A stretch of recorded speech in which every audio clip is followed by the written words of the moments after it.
अस्सलाम वालेकुम, welcome to my YouTube channel. आज मैं आपको बहुत ही मज़ेदार और खुशबूदार खीर बनाना सिखाऊंगी और तमाम टिप्स एंड ट्रिक्स शेयर करूंगी कि किस तरह से खीर को मज़ेदार और खुशबूदार बनाया जा सकता है।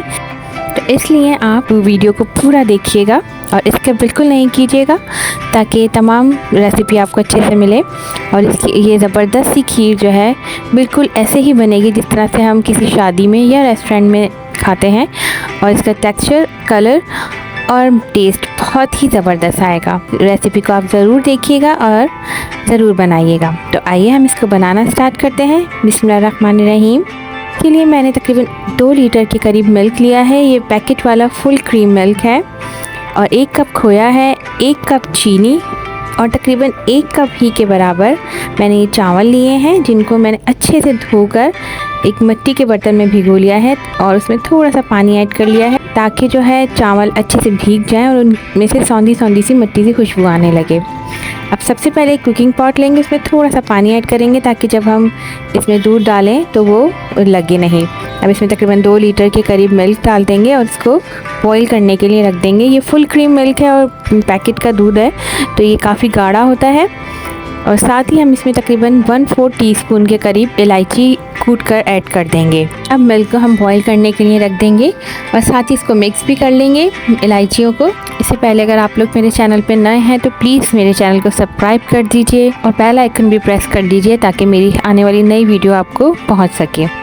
तो जैसे ही ये मिल्क अच्छे से बॉईल हो जाएगा, ये देखिए मिल्क बॉईल होना शुरू हो गया है, तो अब हम इसमें जो हमने चावल भिगो के रखे हैं उसको हाथ से और मसल लेंगे और चूरा कर लेंगे और ये सारे चावल हम इस दूध में शामिल कर देंगे अच्छे तरीके से। ये सारे के सारे चावल आप ऐड कर दीजिए, बिल्कुल भी कोई चावल ना रहे, सारे चावल हम इसमें ऐड कर देंगे और जल्दी जल्दी जो है वो दूध में ये चावलों को मिक्स करेंगे, नहीं तो चावल डालते ही चावल में गुठलियाँ पड़ जाएंगी। इसलिए फ़ौरन से इसको अच्छे से मिक्स करना है। तकरीबन 3 से 4 मिनट तक इसको अच्छे से मिक्स करते रहना है चावलों को मिल्क के अंदर। और अब हम फ्लेम जो है वो मीडियम लो कर देंगे।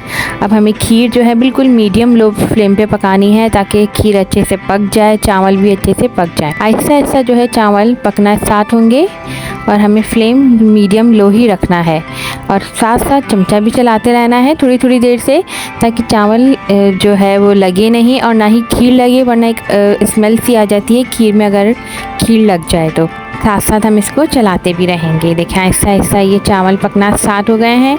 जैसे ही चावल पकते जाएंगे तो खीर भी गाढ़ी होती जाएगी। अब ये आहिस्ता आहिस्ता पक रही है, साथ साथ चमचा भी चलाते रहेंगे।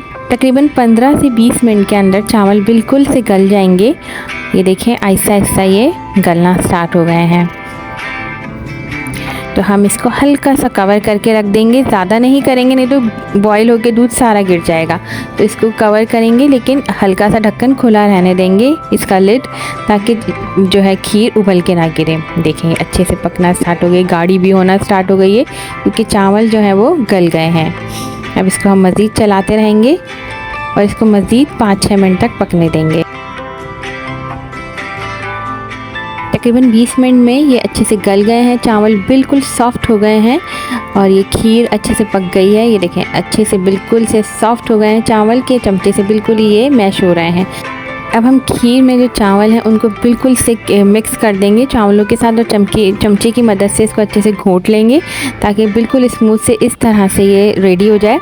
अगर अभी फिर भी थोड़े से चावल जो हैं वो मोटे मोटे हैं तो हम उसको मज़ीद अच्छे से घोट लेंगे। किसी भी आप चीज़ से या हैंड ब्लेंडर से हल्का सा चला दें या फिर जिससे दाल घोटते हैं उससे घोट लें और फिर इसको बिल्कुल से मैश कर लें चावलों को कि चावल नज़र ना आए। ये देखिए अब चावल जैसे ही घुट गए हैं तो खीर गाढ़ी भी हो गई है और बिल्कुल स्मूथ सी हो गई है। ये देखें बिल्कुल अच्छे से घुट गए हैं चावल और बिल्कुल चावल नज़र नहीं आ रहे हैं। और अब इसकी कंसिस्टेंसी देखें, अभी ये हल्की सी पतली है तो अब ये चावल भी अच्छे से घुट गए हैं। अब हम फ्लेम को हल्का सा तेज़ करेंगे ताकि जो है उसमें थोड़ी सी बॉयल आना शुरू हो जाए। ये देखें इसमें हल्का सा बॉयल आना शुरू हो गया है। अब फ्लेम दोबारा से लो कर देंगे, बिल्कुल दम वाली आंच कर देंगे। और अब हम इसमें तकरीबन 1 कप के करीब चीनी ऐड करेंगे। और अगर आप ज़्यादा मीठा खाते हैं तो आप इसमें ज़्यादा चीनी भी ऐड कर सकते हैं। और हाफ़ टी स्पून के बराबर इलायची पाउडर ऐड करेंगे। 1 इलायची पाउडर हमने दूध बॉईल करते हुए डाला था और अब हम इलायची पाउडर डालेंगे तो इसमें बहुत ही ज़बरदस्त सी खुशबू आना स्टार्ट हो जाएगी। इसको अच्छे से मिक्स करेंगे ताकि चीनी जो है अच्छे से मिक्स हो जाए, बिल्कुल घुल जाए और ये इलायची पाउडर में मिक्स हो जाए। साथ ही तकरीबन हाफ़ टी स्पून के बराबर हम इसमें केवड़ा एसेंस डालेंगे और इसको भी अच्छे से मिक्स करेंगे ताकि जो है अच्छी सी खुशबू जो है खीर में बिल्कुल से अच्छे से मिक्स हो जाए। अब इसमें तकरीबन 1 चुटकी के बराबर ज़र्दा कलर जो येलो फूड कलर होता है वो ऐड कर देंगे ताकि इसमें हल्का सा जो है ना येलोइश पन आ जाए, खीर में बड़ा अच्छा सा कलर आ जाता है। आप ऐड करना चाहें तो करें वरना ये स्टेप स्किप भी कर सकते हैं। अच्छे से मिक्स कर लें। देखिए कितना ज़बरदस्त सा कलर आ गया है खीर का। अच्छा 2-2 मिनट तक हमें एक चमचा नहीं चलाना है ताकि उसके ऊपर एक लेयर बन जाए और फिर दोबारा चमचा चलाना है ताकि बलाई की लेयर बने। अब मिक्स हो दोबारा खीर में और अगेन बलाई की लेयर बने और मिक्स हो। इससे खीर बहुत मज़ेदार हो जाती है और गाढ़ी भी हो जाती है। ये बेहतरीन टिप है। अब हम इसमें बिल्कुल एंड में हम इसमें खोया ऐड करेंगे। अब जो है फ्लेम हमें मीडियम लो रखनी है, बहुत ज़्यादा हल्की नहीं। और इसको अच्छे से मिक्स करेंगे ताकि खोया जो है अच्छे से मिक्स हो जाए। खोया ऐड करते ही जो खीर है वो हल्की सी पतली होगी, लेकिन अभी हमने फ्लेम जो है थोड़ी सी तेज़ कर लिया है तो वो उसमें उबाल भी आ जाएगा और खोया भी बिल्कुल अच्छे से मिक्स हो जाएगा। ये देखें दोबारा से खीर अच्छे से बॉयल सी होने लगी है, पकने लगी है। अब तकरीबन 5 मिनट तक हमें ये फ्लेम मीडियम हाई रखना है, बहुत ज़्यादा तेज़ नहीं कि खीर लग जाए। और मुसलसल चमचा चलाना है क्योंकि इस स्टेज पे खीर लगने का डर होता है। तो अभी हमें मुसलसल चमचा चलाते हुए खोए को मिक्स करना है और मीडियम हाई फ्लेम रख लेनी है, बिल्कुल दरमियानी आँच, ताकि खीर बिल्कुल फाइनल हो जाए। अब देखिए खीर बिल्कुल पक गई है। अब फ्लेम ऑफ कर लेंगे और थोड़े से ड्राई फ्रूट, बादाम, पिस्ता और पिसा हुआ खोपरा इसमें ऐड कर देंगे और अच्छे से मिक्स कर लेंगे। गरम गरम ही हमें ये डिश में डालनी है, लेकिन एक कप शीशे के बर्तन में पहले एक स्टील का चमचा रख लें ताकि वो क्रैक ना हो और फिर खीर को ऐड कर देंगे। खीर की कंसिस्टेंसी देखें बिल्कुल इतनी ही रखिएगा क्योंकि खीर ठंडी होने के बाद मज़ीद गाढ़ी हो जाती है। अब इसके ऊपर कुछ भी आप मेवे, बादाम, पिस्ते जो भी आपको पसंद है, पिसा हुआ खोपरा, उसको ऐड करें अच्छे से बारीक बारीक कट करके और इसको अच्छे से सजा लें। मैंने कुछ फूल की पत्तियां भी हैं मेरे पास ड्राई, तो मैंने वो भी ऐड करी हैं। मज़ेदार सी खीर रेडी है। आप इसको ज़रूर एंजॉय कीजिएगा, ज़रूर बनाइएगा और मुझे कमेंट सेक्शन में ज़रूर बताइएगा कि मेरी आप खीर की रेसिपी कैसी लगी और ये टिप्स एंड ट्रिक यूज़ करके आपकी खीर कैसी बनी। ये खीर का टेक्सचर देखें, ये बिल्कुल वैसी है जैसे हम बाज़ार में खाते हैं या किसी शादी की तकरीब में खाते हैं।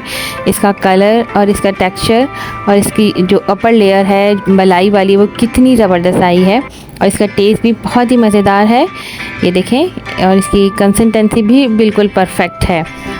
तो आप भी इस स्टेप को फॉलो करते हुए खीर बनाएंगे तो आपकी खीर भी इंशाल्लाह बहुत अच्छी बनेगी और सब आपकी तारीफ़ करेंगे। मज़ेदार सी खीर बना के एंजॉय कीजिए। देखिए इसकी ऊपर वाली बलाई वाली लेयर कितनी ज़बरदस्त आई है, बिल्कुल बाज़ार की तरह, और ये टेस्ट में भी बहुत ज़बरदस्त है। मुझे दीजिए इजाज़त। अल्लाह हाफ़िज़।